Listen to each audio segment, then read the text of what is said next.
El espíritu primordial y el espíritu consciente. El maestro Lu Tzu dijo: confrontado con el cielo y tierra, el hombre es como una criatura efímera. Pero confrontados con el gran sentido, también cielo y tierra, son como una burbuja y una sombra. Solo el espíritu primordial y la verdadera esencia vencen tiempo y espacio. La fuerza de la simiente está, así como cielo y tierra, sometida a la caducidad. Pero el espíritu primordial está más allá de las diferencias polares. Aquí es el lugar de donde cielo y tierra derivan su existir. Si los aprendices comprenden cómo asir el espíritu primordial, vencen las oposiciones polares de luminoso y oscuro, y no se demoran más en los tres mundos. Pero de esto solo es capaz quien ha mirado a la ciencia en su rostro original. Cuando los hombres se sueltan del cuerpo materno, el espíritu primordial mora en la pulgada cuadrada, entre los ojos, pero el espíritu consciente mora abajo en el corazón. Este corazón carnal inferior tiene la forma de un gran durazno. Está cubierto por las alas de los pulmones, soportado por el hígado y servido por las entrañas. Este corazón es dependiente del mundo externo. Si no se come por un día, se siente extremadamente incómodo. Si oye algo espantoso, palpita. Si oye algo enojoso, queda paralizado. Si se ve frente a la muerte, se torna triste. Si ve algo bello, se torna enceguecido. Pero el corazón celestial en la cabeza, ¿cuándo se habría movido aún en lo más mínimo? Si preguntas, ¿cómo no moverse el corazón celestial?, contestó, ¿cómo podría moverse el verdadero pensamiento en la pulgada cuadrada? Si realmente se mueve, no está bien, pues cuando los hombres comunes mueren, entonces se mueve, pero eso no está bien. Lo mejor es, por cierto, cuando la luz se ha fortificado ya en un cuerpo espiritual y su fuerza vital traspasado paulatinamente las pulsiones y movimientos. Pero eso es un secreto que no ha sido revelado desde hace miles de años. El corazón inferior se mueve como un fuerte, poderoso general en jefe, que a causa de su debilidad desdeña al soberano celestial y ha arrebatado para sí la conducción de los asuntos de Estado. Si logra empero fortificar y preservar el castillo primordial, es como un soberano vigoroso y sabio que se sienta en el trono. Ambos ojos ponen la luz en curso circular, como dos ministros, a la derecha y a la izquierda, que con toda su fuerza apoyan al soberano. Cuando está así en orden el universo en el centro, comparecerán todos aquellos héroes sediciosos con lanzas invertidas para recibir sus mandatos. El camino al elixir de vida reconoce como magia más alta el agua, simiente, el fuego, espíritu, y la tierra, pensamiento. ¿Qué es el agua, simiente? Es la fuerza verdadera, una del cielo anterior, Eros. El fuego del espíritu es justamente la luz, Logos. La tierra, pensamiento, es justamente el corazón celestial de la morada del centro, intuición. Se utiliza el fuego espíritu para obrar, la tierra pensamiento como sustancia, y el agua simiente como fundación. Los hombres comunes encuadran su cuerpo mediante pensamientos. El cuerpo no es sólo el cuerpo exterior de 7 pies de grande. En el cuerpo está el ánima.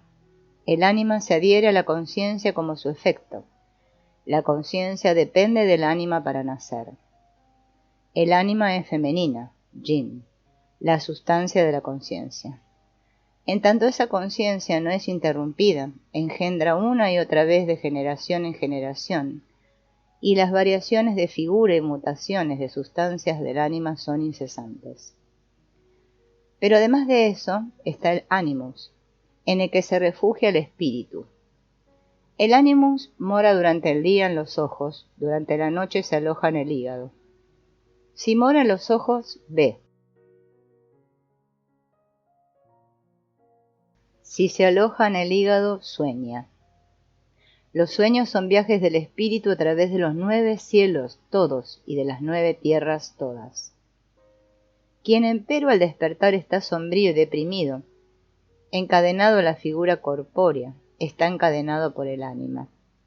Por lo tanto, mediante el curso circular de la luz es producida la concentración del ánimos, y de esa manera el espíritu es protegido, sometida al ánima, y de esa manera el espíritu, método de los antiguos para escapar del mundo, consistía justamente en fundir perfectamente la escoria del oscuro para retornar a lo creativo puro.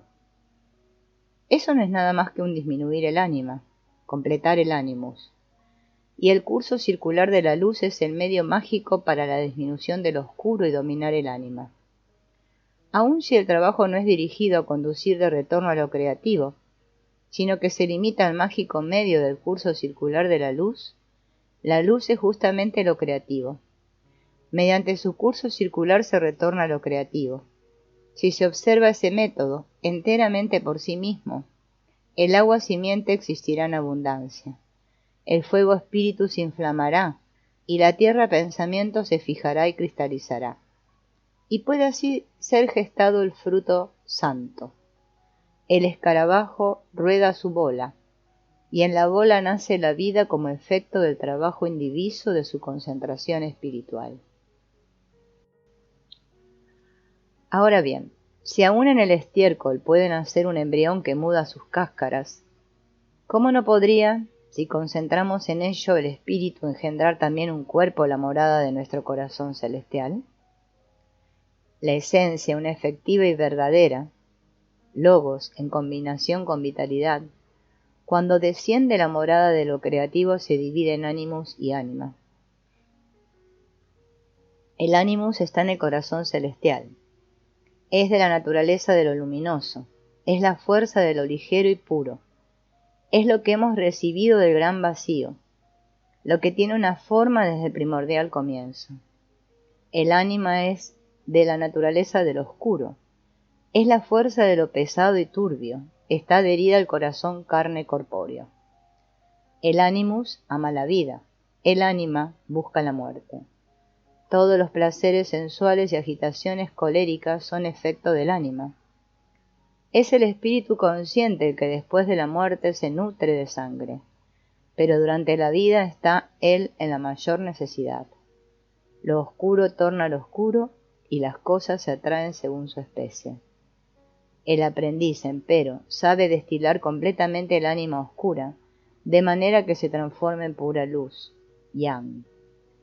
Se describe en esa sección la parte que toman en la formación de la vida humana el espíritu primordial y el espíritu consciente. El maestro dice, la vida del hombre es como la del insecto que vive un solo día. Únicamente la verdadera esencia del espíritu primordial puede escapar al curso circular de cielo y tierra y al destino de los eones. La verdadera esencia surge del no polar y recibe la fuerza primordial de lo polar, por lo cual acoge en sí la verdadera esencia del cielo y tierra y llega a ser espíritu consciente. Como espíritu primordial recibe la esencia de padre y madre. Ese espíritu primordial carece de conciencia y saber, pero es capaz de regular los procesos de formación del cuerpo. El espíritu consciente es muy manifiesto y muy eficaz, y es capaz de adaptarse incesantemente.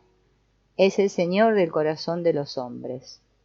En tanto permanezca en el cuerpo es el ánimos. Después de su separación del cuerpo se transforma en espíritu.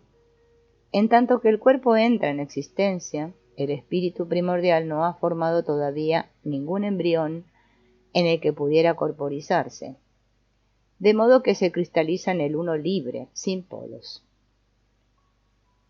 En el momento del nacimiento, el espíritu consciente inspira la fuerza del aire, y así se torna habitación del nacido. Mora en el corazón. Desde ahí en adelante es señor del corazón y el espíritu primordial pierde su lugar, mientras que el espíritu consciente detenta el poder. El espíritu primordial ama el reposo, el espíritu consciente ama el movimiento. En sus movimientos queda ligado a los sentimientos y deseos. Día y noche consume así la simiente primordial, hasta que ha agotado totalmente la fuerza del espíritu primordial. Entonces el espíritu primordial abandona la cáscara y se va.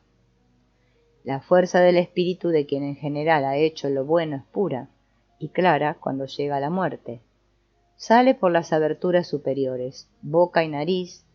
La pura y ligera fuerza del aire sube y flota hacia el cielo, y se convierte en el quíntuple genio, sombra, presente o espíritu sombra.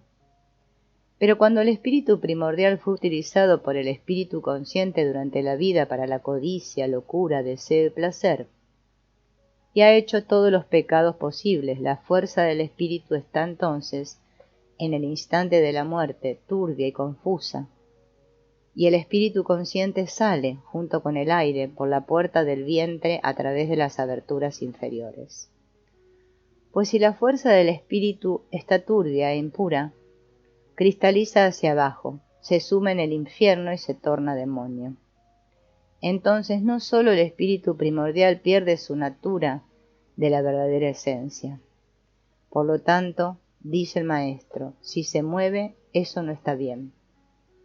Si se quiere preservar el espíritu primordial, debe primero someterse incondicionalmente al espíritu que discierne.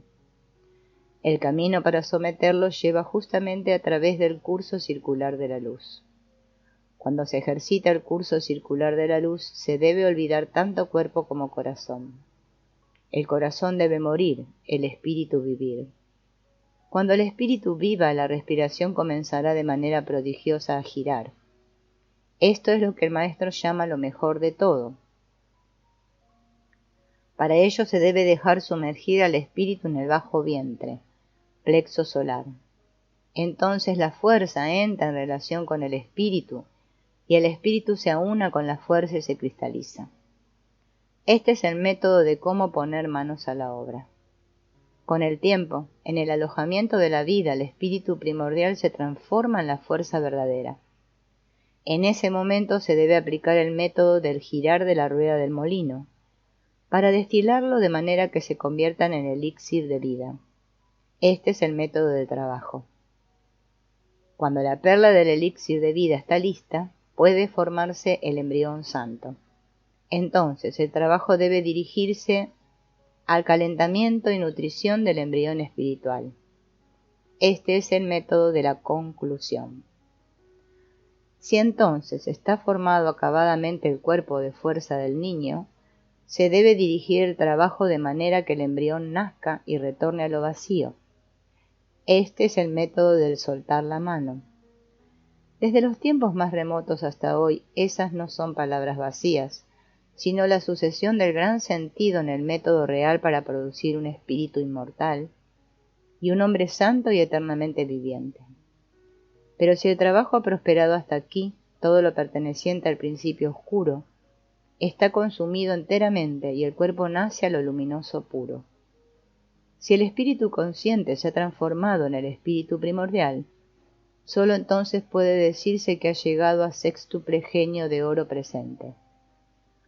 Si no se aplica este método de ennoblecimiento, ¿cómo se quiere entonces eludir el camino del nacer y del morir? Curso circular de la luz y preservación del centro. El maestro Lu Tzu preguntó: ¿cuándo fue revelada la expresión curso circular de la luz? Fue revelada por los verdaderos hombres del comienzo de la forma. Cuando se deja correr la luz en círculo, se cristalizan todas las fuerzas del cielo y de la tierra, de lo luminoso y de lo oscuro.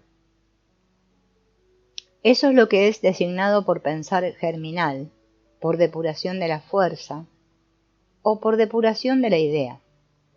Cuando se comienza a aplicar esta magia es como si en medio del ser humano algo que no es, si entonces con el tiempo, el trabajo finaliza y más allá del cuerpo existe un cuerpo, es como si en medio del no ser hubiera algo que es. Solo después de un trabajo concentrado de 100 días será auténtica la luz. Solo entonces se torna fuego espíritu. Después de 100 días nace por sí mismo en medio de la luz un punto del auténtico polo de luz, Yang. De repente nace entonces la perla simiente. Es como cuando hombre y mujer se unen y tiene lugar una concepción. Entonces se debe estar completamente tranquilo para esperarla. El curso circular de la luz es la época del fuego.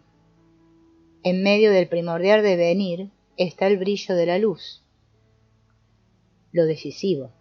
En el mundo físico es el sol, en el hombre es el ojo.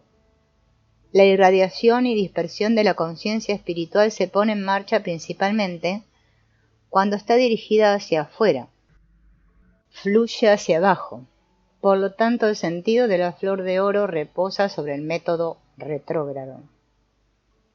El corazón del hombre está bajo el signo del fuego. La llama del fuego empuja hacia arriba. Cuando ambos ojos contemplan las cosas del mundo, es con visión dirigida hacia afuera. Si ahora se cierra los ojos y la mirada se revierte, dirige hacia adentro y contempla el espacio de los antepasados. Eso es el método retrógrado. La fuerza de los riñones está bajo el signo del agua. Cuando las pulsiones se agitan, fluye hacia abajo, dirigida hacia afuera y engendra niños. Si en el momento de la liberación no se la deja fluir hacia afuera, sino que se la conduce de vuelta mediante la fuerza del pensar, de manera que puje hacia arriba, en el crisol de lo creativo, y refresque y nutra corazón y cuerpo, eso es de igual manera el método retrógrado.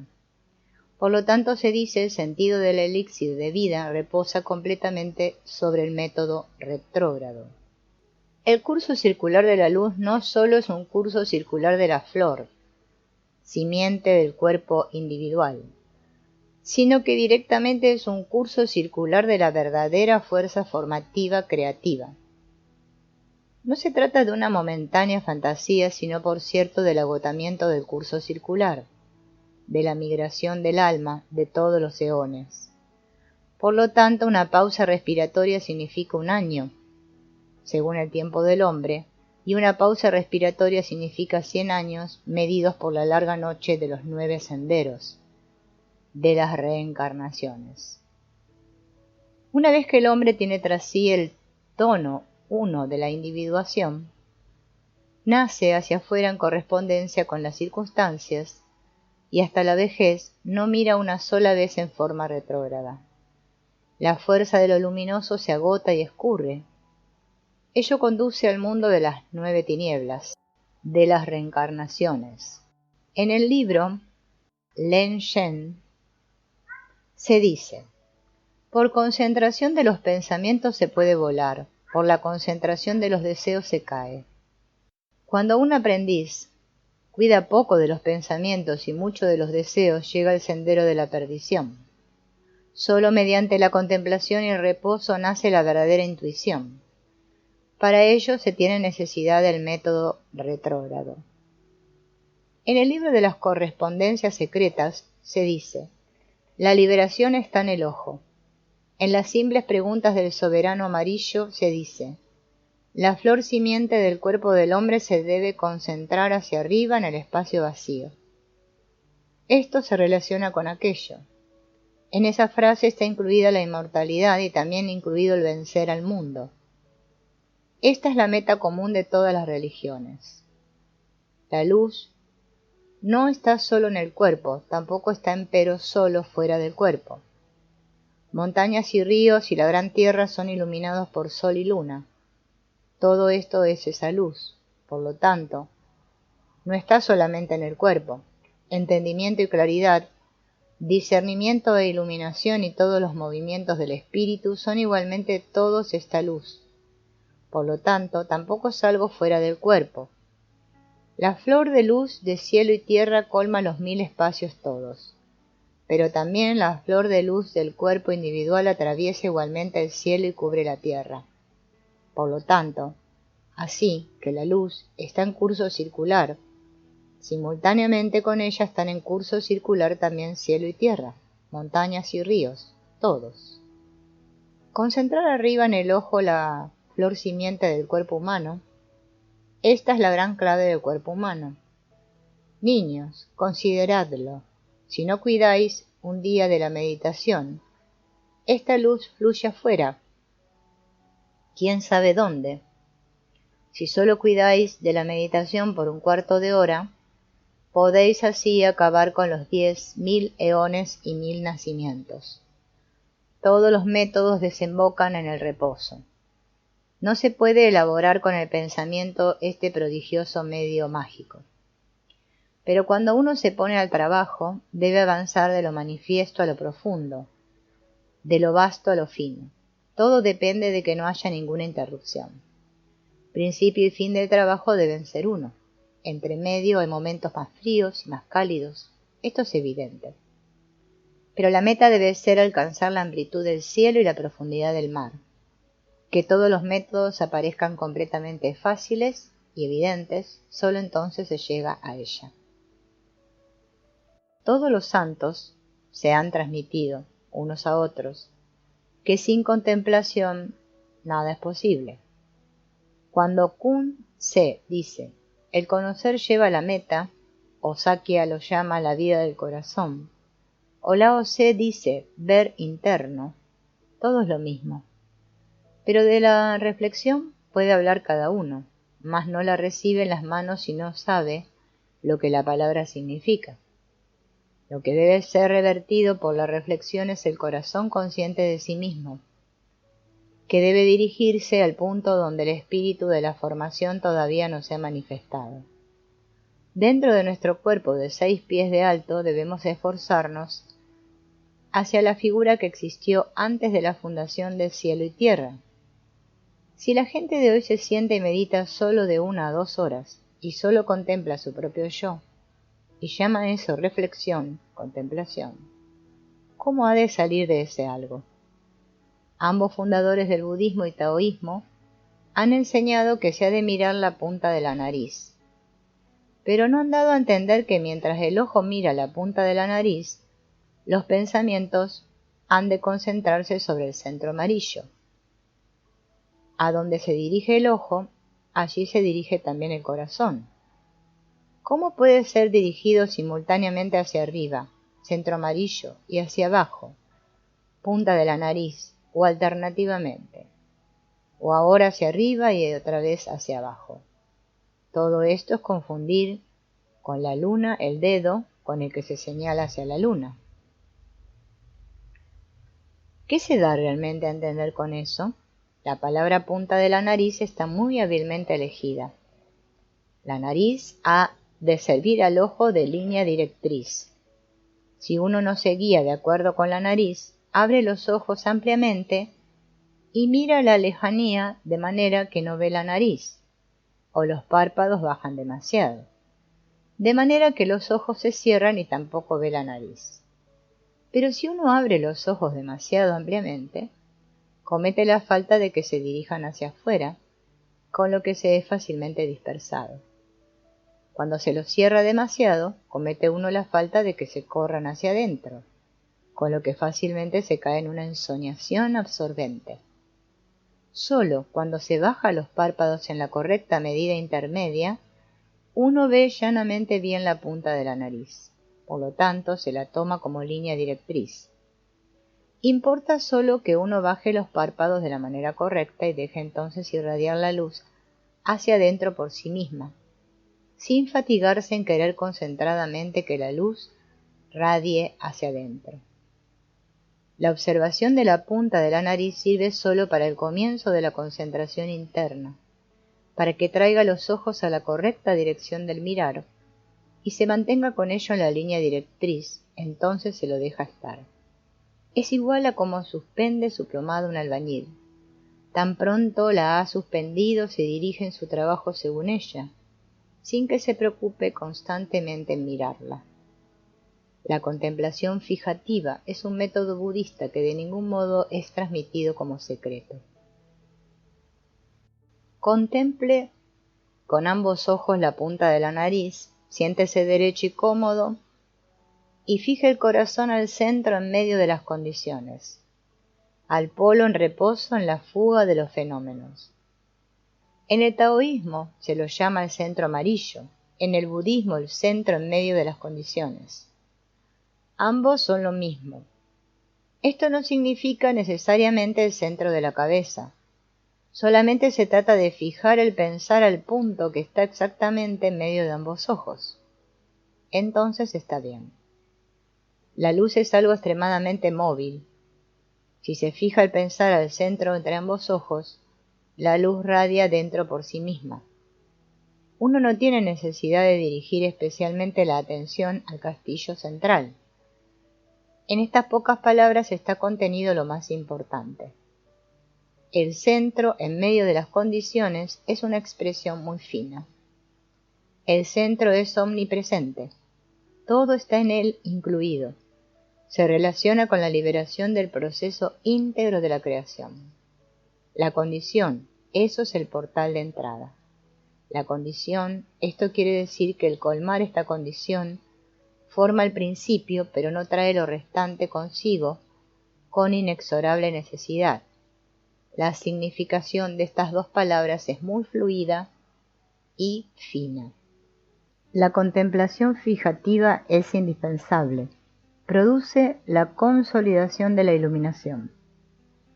Solamente que no se debe permanecer rígidamente sentado si aparecen luego los pensamientos mundanos, sino que se debe investigar dónde se halla este pensamiento, dónde ha nacido, dónde se extinguió. Pero con empujar más allá de la reflexión no llega uno al final. Uno debe limitarse a ver dónde ha nacido el pensamiento, y no debe buscar más allá, por sobre el punto de origen, pues no es posible encontrar el corazón, conciencia, entrar con la conciencia detrás de la conciencia. Queremos poner en reposo conjunto los estados del corazón. Eso es la correcta contemplación. Aquello que lo contradice, eso es falsa contemplación. No conduce a ninguna meta. Si la fuga de los pensamientos continúa incesantemente, cada vez mayor, interrúmpase y entre en contemplación. Contemple y luego instituya otra vez la fijación. Esto es la doble cultura de la consolidación de la iluminación. Esto quiere decir curso circular de la luz. Curso circular es fijar. La luz es la contemplación. Fijación sin contemplación es un curso circular sin luz. Contemplación sin fijación es luz sin curso circular. El sentido general de esta sección es que para el curso circular de la luz es de importancia la preservación del centro. La última sección había tratado de que el cuerpo humano es un bien muy valioso cuando señorea el espíritu primordial.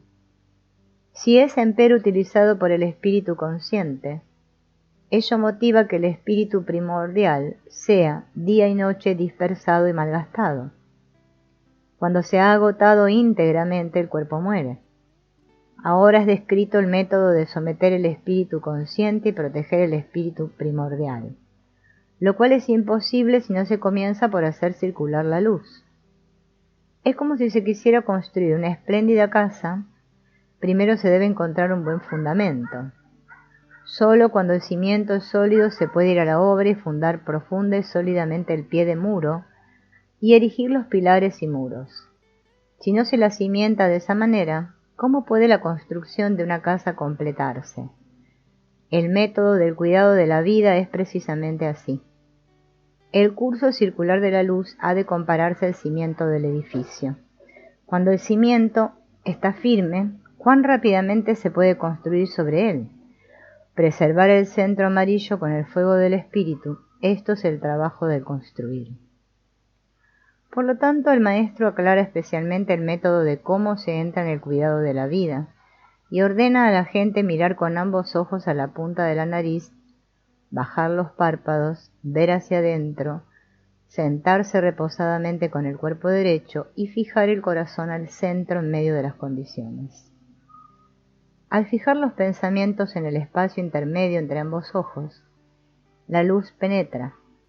Entonces el espíritu se cristaliza y entra en el centro en medio de las condiciones. El centro en medio de las condiciones es el campo del elixir inferior, el espacio de la fuerza, es decir, el plexo solar. El maestro alude a ello en secreto cuando dice: al comienzo del trabajo uno debe sentarse en una habitación tranquila, que el cuerpo sea como madera seca, que el corazón sea como cenizas enfriadas. Bajo los párpados de ambos ojos y mire hacia adentro y purifique el corazón. Lave el pensar. Interrumpa los placeres y preserve la simiente. Diariamente siéntese en meditación con piernas cruzadas. Detenga la luz de los ojos, cristalice la fuerza sonora del oído y reduzca la fuerza gustativa de la lengua, es decir, la lengua de ponerse arriba contra el paladar. Haga rítmica la respiración de la nariz y fije los pensamientos al portal oscuro. Si no se hace primero rítmica la respiración, es de temerse que haya dificultades respiratorias por taponamiento. Cuando se cierre justamente los ojos, diríjase como medida hacia un punto sobre el dorso de la nariz, que no alcance a estar media pulgada bajo el punto de intersección de las líneas visuales, ahí donde la nariz tiene una pequeña jiba. Entonces, comienza uno a concentrar los pensamientos. El oído hace rítmica la respiración, cuerpo y corazón estilo cómodos y armónicos.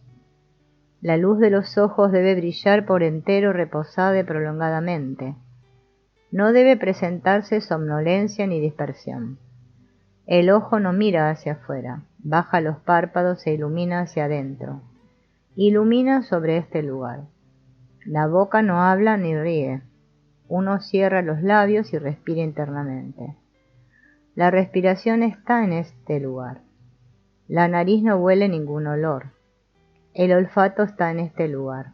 El oído no oye hacia afuera. El oír está en este lugar. El corazón íntegro vigila lo interno. Su vigilar está en este lugar. Los pensamientos no corren hacia afuera. Los verdaderos pensamientos tienen duración por sí mismos. Si los pensamientos son duraderos, la simiente se torna duradera. Si la simiente es duradera, la fuerza se torna duradera. Si la fuerza es duradera, el espíritu se torna duradero. El espíritu es el pensamiento es el corazón es el fuego es el elixir. Si se considera de este modo lo interno, los prodigios del abrir y cerrar de los portales del cielo se tornan inagotables. Pero si la respiración no se hace rítmica, no se puede producir los secretos más profundos.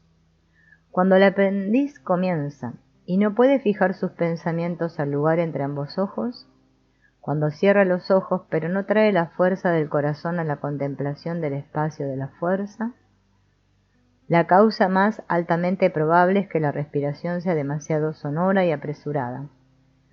Y de ello brotan otros males, pues cuerpo y corazón se ocupan constantemente en suprimir con violencia la fuerza ascendente y la respiración ardorosa. Si uno solamente fija los pensamientos a ambos ojos, pero no cristaliza el espíritu en el plexo solar, en el centro medio de las condiciones, es como si uno hubiera subido al atrio, pero aún no entrado al aposento interno. Entonces no nacerá el fuego espíritu. La fuerza permanece fría y difícilmente se manifestará entonces el verdadero fruto. Por lo tanto, el maestro abriga el temor de que los hombres, en sus esfuerzos, fijen solo sus pensamientos al espacio de la nariz, pero no recuerden fijar sus ideas al espacio de la fuerza. Por ello usa la alegoría del albañil y la plomada. El albañil emplea la plomada solamente para ver si un muro está vertical o inclinado, sirviéndose para ello el hilo como línea directriz. Cuando ha determinado la dirección, entonces puede comenzar con el trabajo. Pero él trabaja luego en el muro, no en la plomada, eso está claro. Se deduce que el fijar los pensamientos entre los ojos solo tiene el sentido del uso de la plomada por el albañil. El maestro lo indica repetidamente, porque teme que uno pudiera no comprender su punto de vista. Y cuando los aprendices han concebido cómo deben poner manos a la obra, teme que pudieran interrumpir su trabajo. Por lo tanto, dice de nuevo: después de un trabajo consecuente de 100 días, solo es auténtica la luz. Solo entonces puede comenzar el trabajo con el fuego espíritu. Cuando en consecuencia se procede concentradamente, nace después de 100 días en la luz un punto de la auténtica luz creativa Yang, por sí mismo. Los aprendices deben investigarlo con corazón sincero.